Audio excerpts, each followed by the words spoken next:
Dari total gas rumah tangga yang disalurkan di Kota Prabu Muli, cuma sebagian kecil yang benar-benar sampai ke pelanggan. Kondisi ini mendorong Petro Prabu untuk penertiban praktek maling gas atau illegal tapping yang dinilai berbahaya.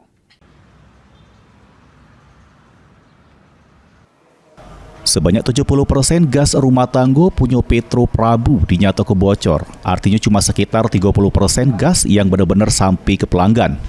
Hal ini disampaikan Direktur Petro Prabu, Rondon Juleno, pas rapat bersama Komisi 2 DPR di Kota Prabu Muli belum lama ini.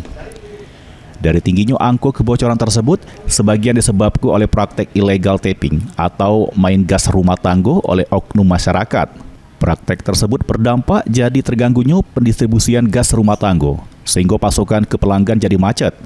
Selain merugi ke perusahaan, illegal tapping juga dinilai membahayakan keselamatan warga karena beresiko nimbul ke kebocoran serta ledakan gas. Untuk itu, Petro Prabu berkomitmen bakal nertib ke praktek illegal tapping gas rumah tangga guna memastikan distribusi gas berjalan aman serta tepat sasaran. Dari 70% itu bapak-bapak, ibu-ibu, anggota dan terhormat, rupanya losses itu juga diakibatkan oleh ada yang namanya illegal tapping.